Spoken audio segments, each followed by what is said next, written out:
Hello and welcome to Sport Vibes on DNT Walk. My name is Bolaji Alimi, the sports pilot, and I'm your host. We have the privilege of flying you across the world of sports yet again this week. So please stay tuned and get set for this ride. Welcome back to Sport Vibes on DNT Walk. This week we'll be talking about the Nigerian Football Federation, because finally, after a long wait, several Nigerian football fans, several sport fans waited for this moment, that moment at which the Nigerian Football Federation would announce the head coach of the Super Eagles, that is the senior national team of Nigeria, talking about the men's football now. And after such a long wait, it has finally been announced, because Jose Peseiro, the Portuguese coach, has been announced as the new head coach of the Super Eagles. The 62-year-old Portuguese comes in place of Genotroa, who was fired in November 2021.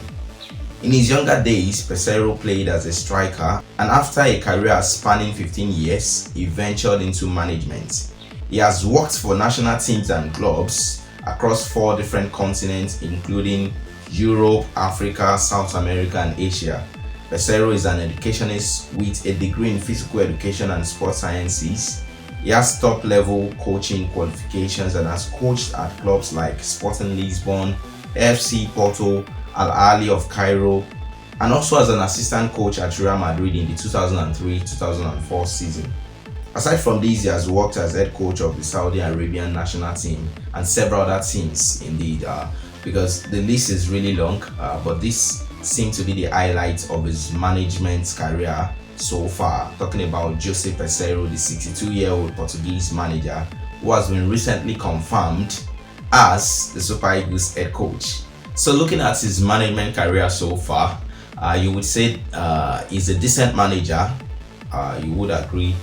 Based on the kind of CV he has, he seems to be a decent manager. It seems that Sporting Lisbon is one of the most successful he has had so far. He was able to lead them to the UEFA Cup final, which is now known as the UEFA Europa League, in the year 2005, while also securing Champions League places for this following season. So this is a very, very experienced man, not just as a coach, but someone who also played football. Of course, looking through his football career, he didn't really play at the top level. We've seen several managers in the past who did not really make a name for themselves as footballers, but when they jumped or when they switched to the coaching scene, the coaching arena, they were able to stamp their feet. They were able to deliver some level of quality in terms of talk about man management, their tactical know-how, and some other things they delivered. So you may want to say it goes beyond how he fared as a footballer. Looking at his career as a coach so far, he hasn't done badly. He has managed the Venezuelan national team as well. He was their coach during the 2021 Copa America.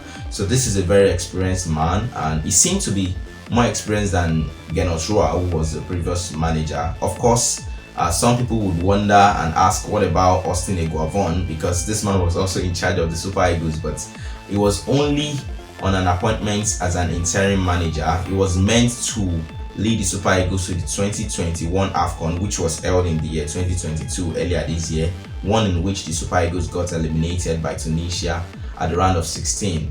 But according to the NFF, they seem to enjoy the way he led the team in Cameroon, talking about the AFCON 2021, and they felt like this man should still be in charge. I'm talking about Austin Eguavon now. He should still be in charge of the Super Eagles while they navigate the World Cup playoffs. But unfortunately for the team, they could not go past their West African rivals Ghana at the World Cup playoff. They didn't lose any of the games, but they eventually missed out on aggregate. So that meant that Eguavon resigned a few days later. And then, since then, the Super Eagles and the NFF at large has been on the lookout, maybe or maybe not, searching for a coach or just trying to restructure some things.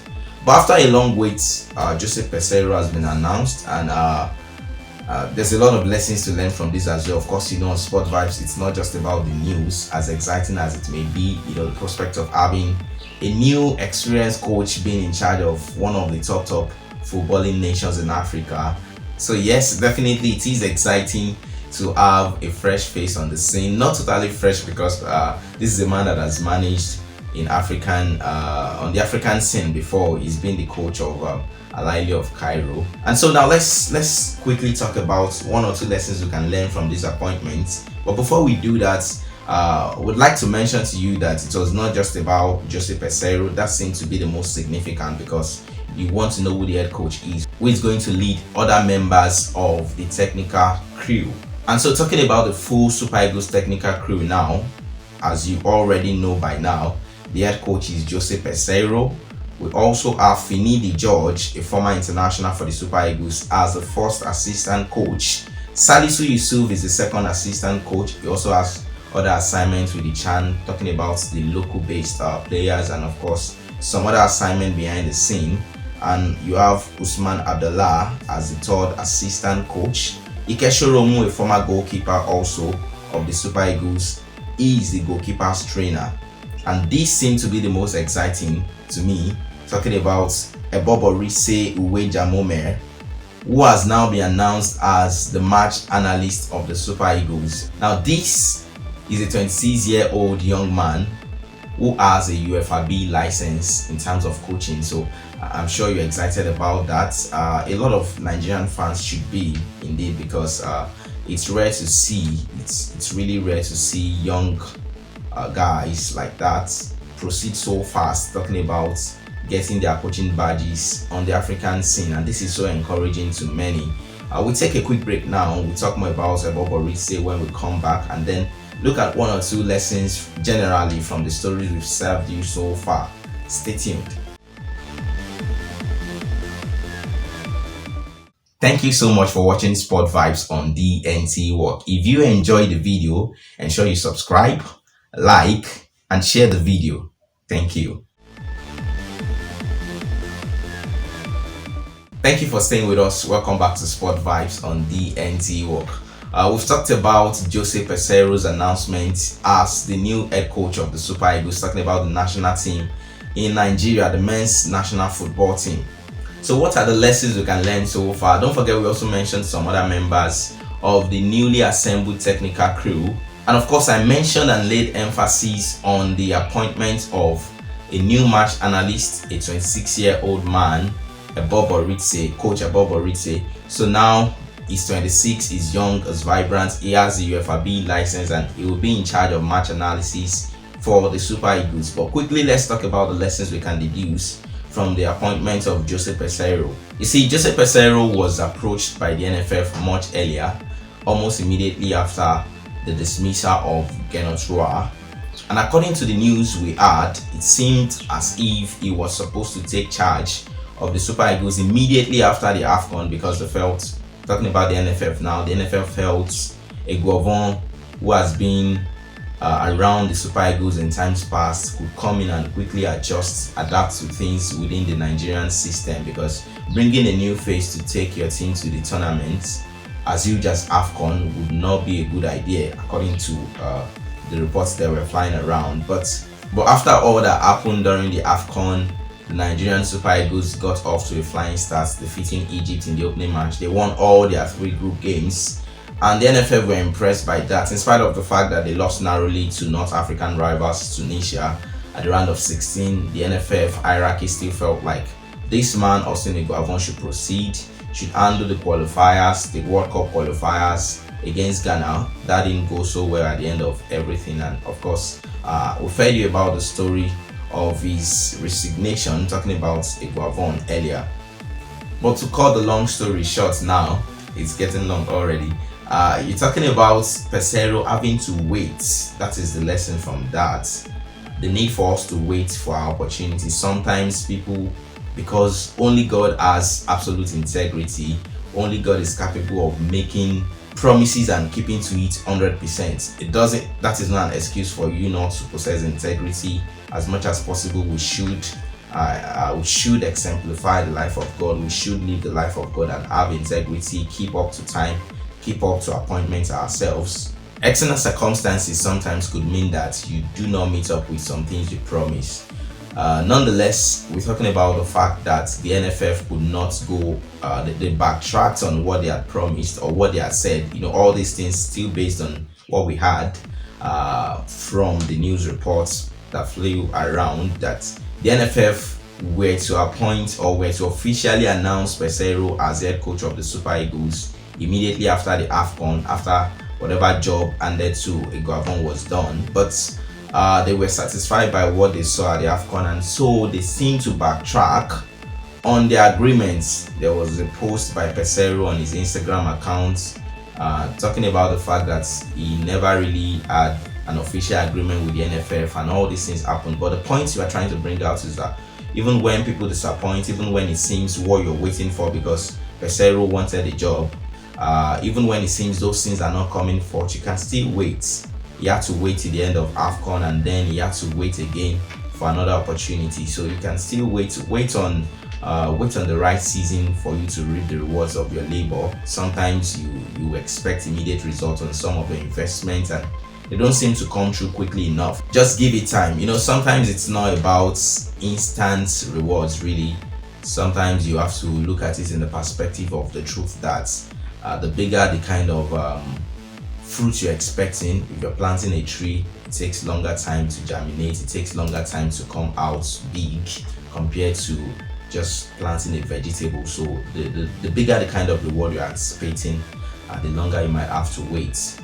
It takes a lot of assistance from God to sustain the grace to wait many times, but sustain that, accept that, and just ensure you wait on whatever you should, your admission, the result of the interview, increment in salary, promotion, progress in your business. As long as you are doing your own part, playing your own role, being responsible, your time will definitely come. And just as Jose Peseiro's time has finally arrived, he has a 2-year contract with the Nigerian Football Federation, which of course could be extended depending on how things go in the next few months. And he's expected to lead the team on the tour of the USA. They will be visiting the US, the United States in this same month, the month of May.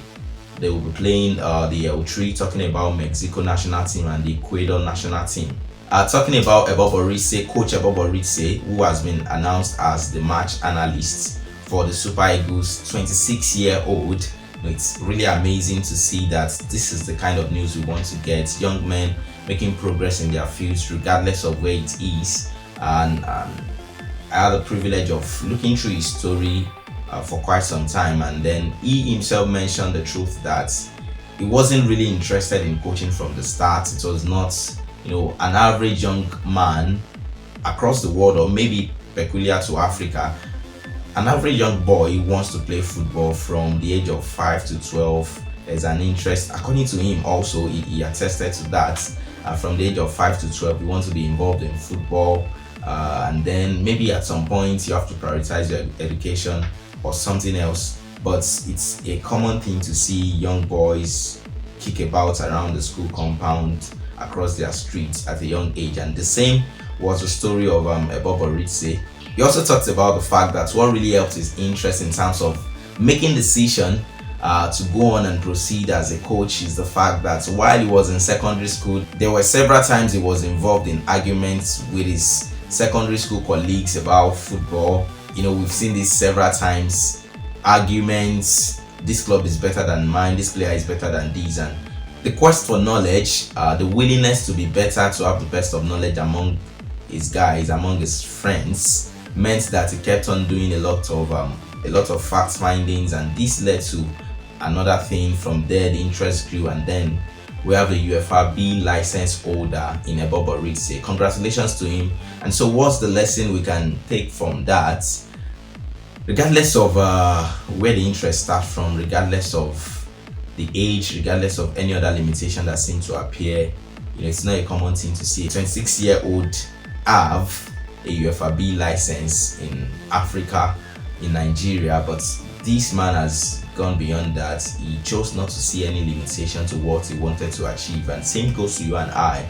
Regardless of the height, regardless of the history concerning anything, those records are there for us to break. So do not fold your hands and say this is the status quo. So just go beyond the limits, and with God helping you, with God backing you up, beyond the sky is definitely your limits. As a matter of fact, there will be no limits. The limits will be the one you set for yourself. And that's it on Sport Vibes this week. Thank you so much for joining us. My name is Bolaji Alimi, the sports pilot. Till next time, bye for now.